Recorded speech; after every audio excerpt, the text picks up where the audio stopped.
भिलनी महातपस्विनी शबरी जा को नाम, मतंग मुनि कह कर गए तो हे मिलेंगे राम। सोने की चिड़िया मां भारती और सत्य सनातन धर्म के सबसे आदर्श पुरुष मर्यादा पुरुषोत्तम भगवान राम, जो वर्षों की तपस्या के बाद ऋषि मुनियों को भी नहीं मिलते, मगर एक भीलनी शबरी के घर स्वयं चल के आके न सिर्फ दर्शन देते हैं बल्कि उस भीलनी के जूठे बेर भी खाते हैं। और बाबा तुलसी ने क्या खूब कहा है कि प्रबल प्रेम के पाले पड़कर प्रभु का नियम बदलते देखा, अपना मान भले टल जाए भक्त का मान न टलते देखा। भाव नहीं तो कुछ भी नहीं है, लाख करो गुणगान, भाव के भूखे हैं भगवान, भाव के भूखे हैं भगवान।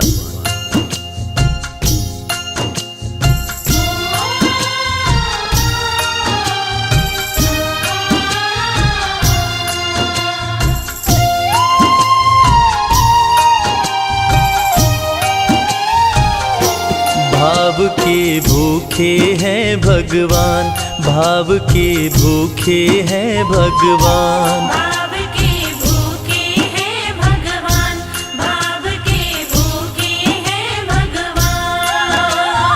भाव नहीं तो कुछ भी नहीं है, भाव नहीं तो कुछ भी नहीं है, लाख करो गुणगान। भाव के भूखे हैं भगवान, भाव के भूखे हैं भगवान। भाव के भूखे हैं भगवान, भाव के भूखे हैं भगवान।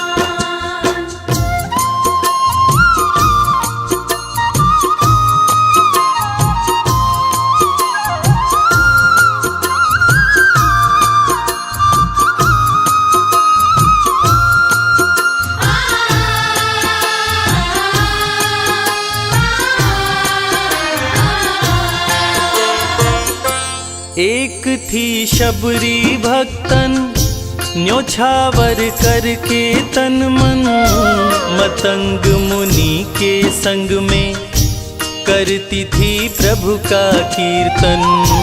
मतंग मुनि के संग में करती थी प्रभु का कीर्तन। बागों से चुन चुन लाती, प्रभु को फूल चढ़ाती, गंगा के पावन जल से रोज स्नान कराती। गंगा के पावन जल से रोज स्नान कराती।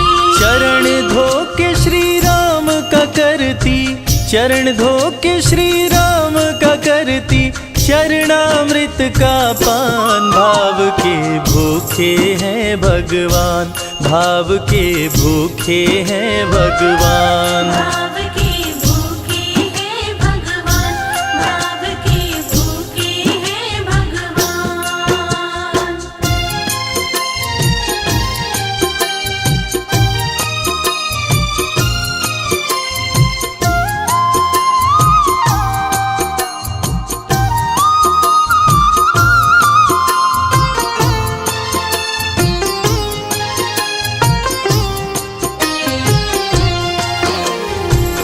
धैर्य एक ऐसा प्रसाद है जो इंसान को महान बना देता है।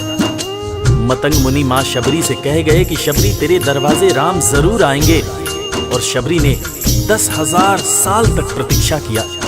शबरी को देखने वाले न सिर्फ उसे पागल कहते थे बल्कि कहते थे, ये कौन दिखात कुटी मां नारी ते उतजाती है मूद भरी, छिन भीतर बाहर होत छिना सुख सो नहीं बैठत एक घड़ी, यही के तन में कछुपीर भई ये वियोगिन मानस माहि जरी, अब जान पड़ी रघुनाथ के प्रेम की मूर्ति रूप ये है शबरी।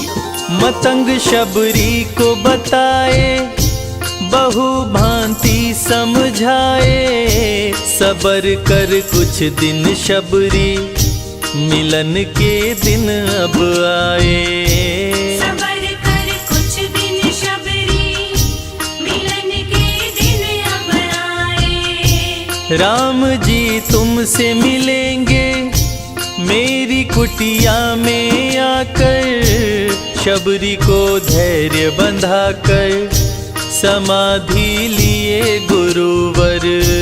शबरी को धैर्य बंधाकर समाधि लिए गुरुवर। राम नाम में लीन हो गई, राम नाम में लीन हो गई, गुरु से पाकर ज्ञान। भाव के भूखे हैं भगवान, भाव के भूखे हैं भगवान। भाव के भूखे हैं भगवान, भाव के भूखे हैं भगवान।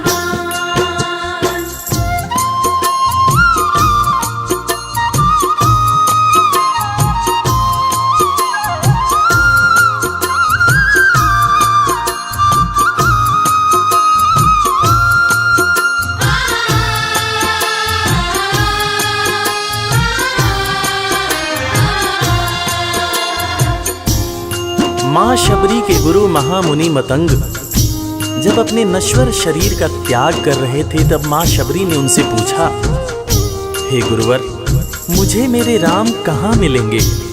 इस पर महामुनि मतंग ने शबरी को जवाब दिया कि शबरी, अरे दुनिया राम को ढूंढती है, मगर तू तो ऐसी खुशनसीब है कि तेरे दरवाजे राम स्वयं चलकर आएंगे। माँ शबरी को अपने गुरु की बातों पर अटूट विश्वास हो गया। माँ शबरी हर रोज राहों पर फूल बिछाती थी, चुन चुन कर मीठे बेर चख चख कर इकट्ठा करती थी, ताकि मेरे प्रभु श्री राम जब आएंगे तो बड़े प्यार से इसका भोग लगाएंगे। राहों पर फूल भी बड़ी सावधानी से शबरी माँ बिछाती थी। शबरी माँ सोचती थी कि मेरे गुरुवर कह के गए हैं कि मेरे घर मेरे राम जरूर आएंगे। शबरी माँ राहों पर दूर दूर तक फूल बिछाती कि प्रभु श्री राम के पैर में कहीं कोई कांटा न चुभ जाए। राह पे फूल बिछाती, वो मीठे बेर को लाती, मेरे प्रभु राम आएंगे, नैनों में सपने सजाती। मेरे प्रभु राम आएंगे, नैनों में सपने सजाती। राम से प्रीत लगा के वो निश दिन राम पुकारे, उमरिया बीती जाए रे कि अखियां पंथ निहारे। उमरिया बीती जाए रे कि अखियां पंथ निहारे। जर्जर हो गई काया फिर भी, जर्जर हो गई काया फिर भी, बसे राम में प्राण। भाव के भूखे हैं भगवान, भाव के भूखे हैं भगवान। भाव के भूखे हैं भगवान, भाव के भूखे हैं भगवान।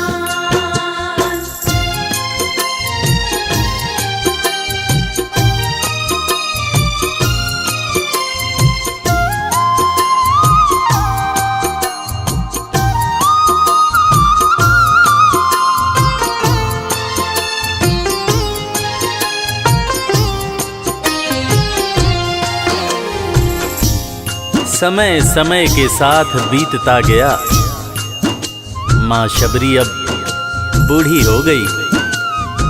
माँ शबरी की उम्र जैसे जैसे बढ़ती गई, प्रभु श्री राम के प्रति उसका प्यार और भी ज्यादा गहरा होता गया। माँ शबरी जो इस जन्म में तो भीलनी हुई थी, मगर अपने पूर्व जन्म में वो एक बहुत बड़े राजा की रानी थी।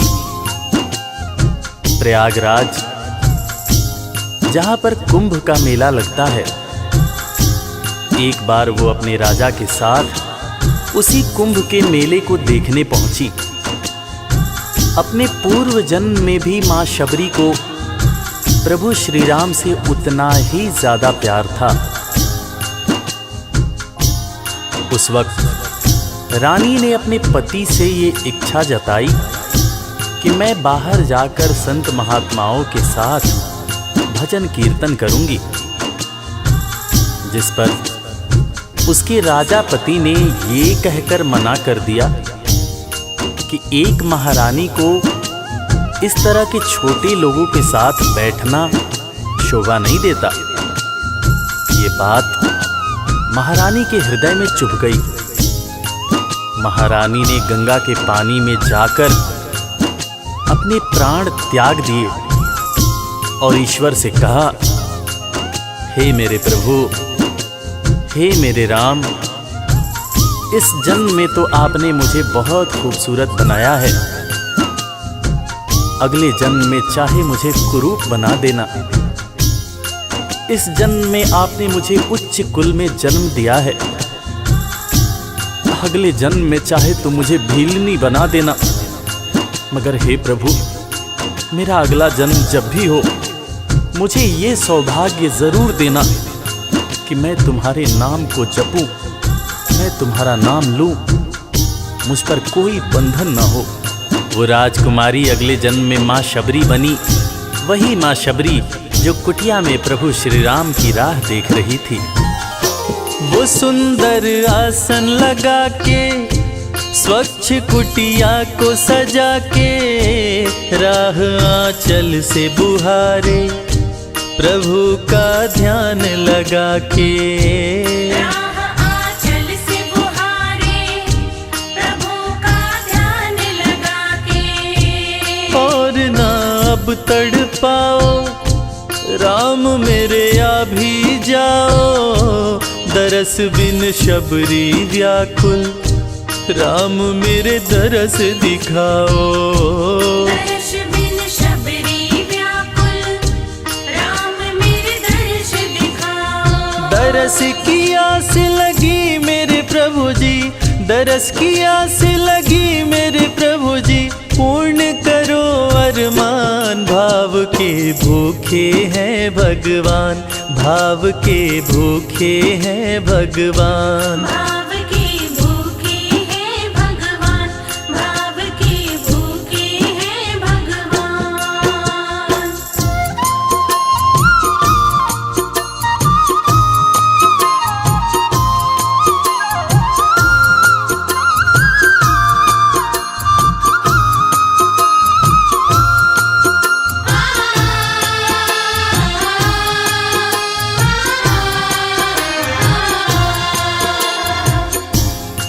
अजगर करे न चाकरी, पंछी करे न काम, दास मलूका कह गए सबके दाता राम।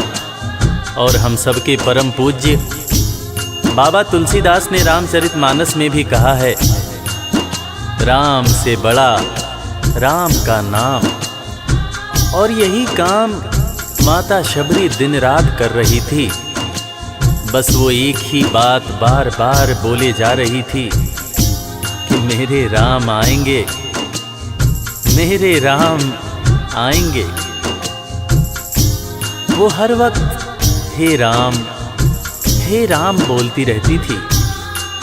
प्रभु श्री राम जब अपने भाई लखन के साथ माता सीता की खोज में वन में दर दर भटक रहे थे तो उनके कानों में ये आवाज गूंजी।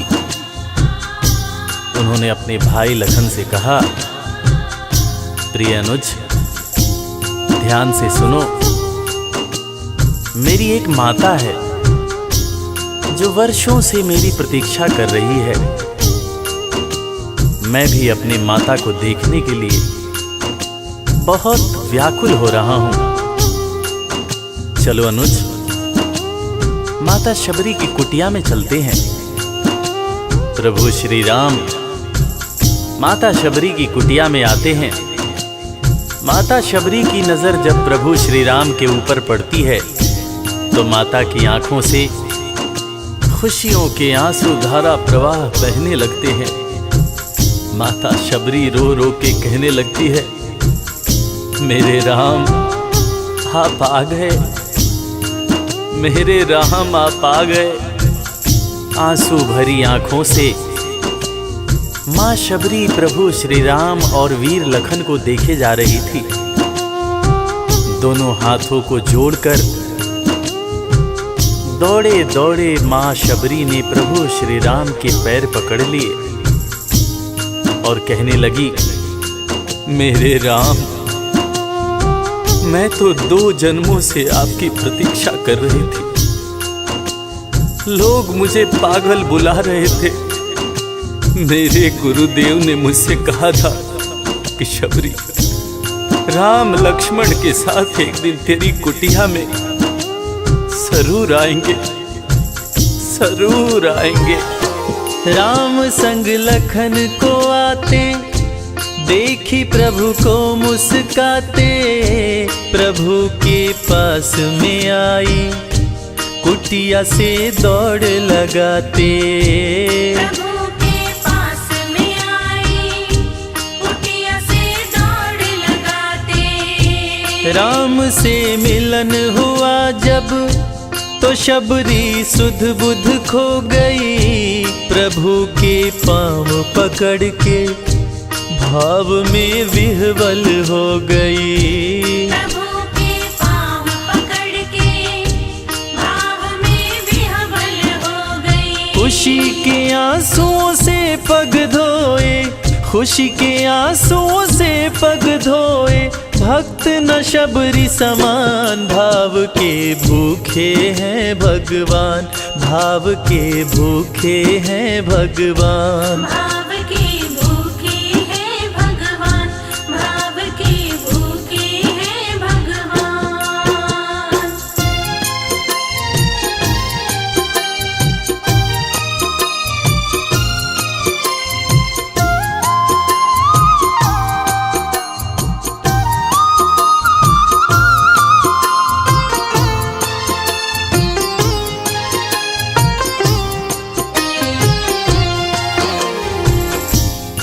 मित्रों, मैं रविराज आप सबको आज एक बात बताना चाहूँगा। वो बात जो मुझे मेरे गुरुदेव फरीद हसन खान साहब ने बताई है। और वो बात ये है कि ईश्वर को हमारी ज़रूरत नहीं है, हमें ईश्वर की ज़रूरत है। ईश्वर हमारे बिना भी पूर्ण है, मगर हम ईश्वर के बिना हमेशा ही अपूर्ण हैं। हम पैदा तो इंसान के रूप में होते हैं, मगर अंत में हमें उसी परमात्मा के पास जाना होता है। इसलिए हमें जीवन में हर वो कार्य करना चाहिए जो ईश्वर को पसंद हो। और ईश्वर को सिर्फ यही पसंद है कि हम नेक दिल बने, दयालु बने और सदैव ही अच्छाई के मार्ग पर चलें, चाहे कितनी भी कठिनाई क्यों न हो। और हमेशा अपने परमात्मा को याद करते रहें, चाहे ईश्वर के रूप में, चाहे अल्लाह के रूप में, गुरु नानक देव जी के रूप में, चाहे ईसा मसीह के रूप में। जो भी इंसान ईश्वर को याद रखता है वो कभी जीवन में किसी का बुरा नहीं कर सकता। बुरा करना तो दूर की बात है, वो किसी का बुरा सोच भी नहीं सकता है। उसका मन हमेशा साफ और शांत रहता है। मन हो गर निर्मल संजय, प्रभु जी दौड़े आते, प्रसाद की बात करें क्या, वो जूठे बेर भी खाते। प्रसाद की बात करें क्या, वो झूठे बेर भी खाते। बात है सच्ची लेकिन हम सब, बात है सच्ची लेकिन हम सब इससे हैं अनजान। भाव के भूखे हैं भगवान, भाव के भूखे हैं भगवान। भाव के भूखे हैं भगवान, भाव के भूखे हैं भगवान। भाव नहीं तो कुछ भी नहीं है, लाख करो गुणगान। भाव के भूखे हैं भगवान। भाव के भूखे हैं भगवान, भाव के भूखे। इस कथा के लेखक पंडित संजय तिवारी जी, साउंड इंजीनियर श्री कैलाश डंडरियाल जी, मैक्स स्टूडियो दिल्ली, संगीतकार लवली शर्मा, मैं आपका अपना रविराज और वीर म्यूजिक परिवार की तरफ से आप सभी को कोटि कोटि प्रणाम करता हूँ। किसी भी त्रुटि के लिए हम क्षमा प्रार्थी हैं। बोला भक्त और भगवान की